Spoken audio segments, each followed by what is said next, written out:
Halo guys, kembali lagi di channel kita di balik Kalimantan. Kita masih bercerita tentang seputaran misteri-misteri yang ada di Kalimantan. Selamat mendengarkan. Jadi pada zaman dahulu di Banjarmasin terdapat suatu kerajaan yang namanya Kesultanan Banjar, di mana terkenal dengan panglima perangnya yaitu bernama Demang Lehman. Hari ini kita akan membahas bagaimana kehidupan Demang Lehman, kemudian kesaktiannya, bagaimana kesetiaannya dengan Kesultanan Banjar, dan berakhir tragis yaitu adalah pemenggalan kepalanya.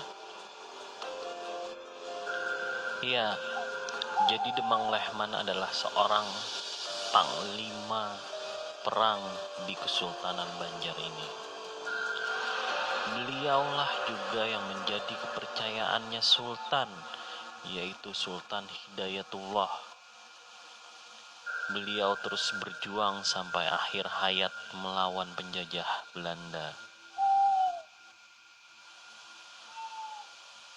Beliau juga termasuk salah satu kiai, yaitu di mana pimpinan Lalawangan di Riam Kanan. Sekarang Riam Kanan menjadi sebuah objek wisata yang sangat populer, di mana di situ ada sebuah bendungan yang namanya Bendungan Riam Kanan.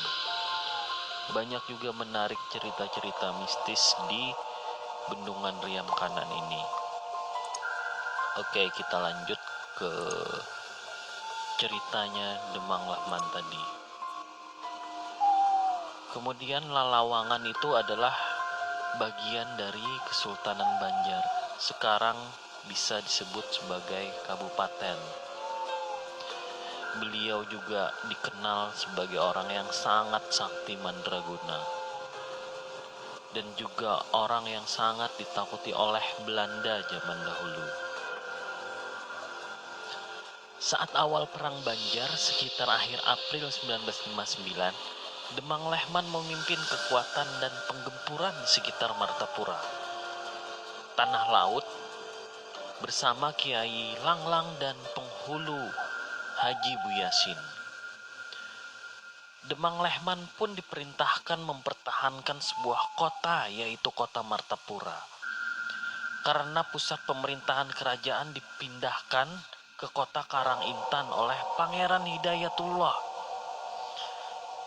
Dan pada tanggal 30 Agustus 1859, Demang Lehman berangkat menuju Keraton Bumi Slamet dengan 3.000 pasukan.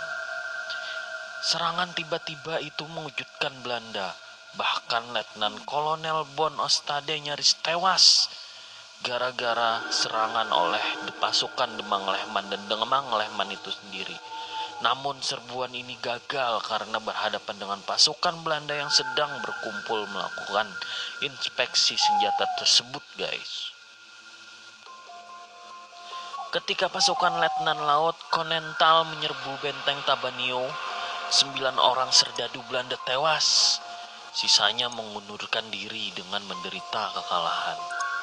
Serangan kedua dilakukan oleh Belanda, namun benteng dipertahankan dengan gagah berani oleh Demang Lehman, Kiai Langlang, dan penghulu Haji Buyasin. Karena serangan serdadu Belanda didukung oleh angkatan laut yang menembakkan meriam dari kapal perang, sedangkan pasukan darat menyerbu benteng Tabanio, Demang Lehman beserta pasukannya lolos dengan tidak meninggalkan korban. Kemudian Belanda menilai bahwa kemenangan benteng Tabanio ini tidak ada artinya. 15 buah meriam dan sebuah senjata yang mengkilap ternyata tidak berhasil melumpuhkan kekuatan Demang Lehman. Kemudian Demang Lehman memusatkan lagi kekuatannya, guys, di pertahanan Gunung Lawak di Tanah Laut. Benteng itu terletak di atas bukit. Di setiap sudut benteng dipersenjatai dengan meriam. Dengan berbagai cara, serangan demi serangan yang dilancarkan oleh penjajah untuk menangkap Demang Lehman terus-menerus gagal. Berusaha memikat Pangeran Hidayatullah dan Demang Lehman dengan segala cara untuk menghentikan perlawanannya. Belanda kemudian menempuh jalan untuk menangkap kedua pejuang itu, hidup atau mati. Rakyat diminta membantu Belanda menangkap kedua tokoh itu. Dengan imbalan yang disiapkan, harga kepala Pangeran Hidayatullah sebesar 10.000. Kemudian Demang Lehman sebesar 2.000 dalam mata uang Belanda. Perundingan demi perundingan dilakukan oleh Belanda kepada Demang Lehman.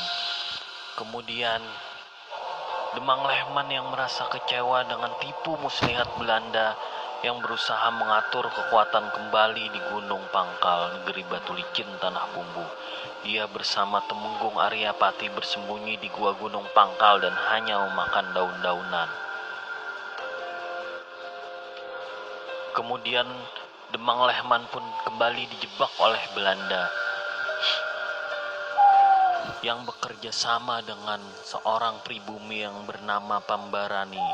Dia diajak menginap karena tergiur imbalan gulden dari Belanda. Pambarani bekerja sama dengan Syarif Hamid dan anak buahnya yang sudah menyusuri Gunung Lintang dan Gunung Panjang untuk mencari Demang Lehman atas perintah Belanda. Demang Lehman tidak mengetahui bahwa Belanda sedang mengatur perangkap terhadapnya oleh orang yang menginginkan hadiah tanda jasa itu. Sehabis menunaikan sholat subuh dalam keadaan tidak bersenjata, dia ditangkap. Kemudian Demang Lehman diangkut ke Martapura. Pemerintah Belanda menetapkan hukuman gantung terhadapnya.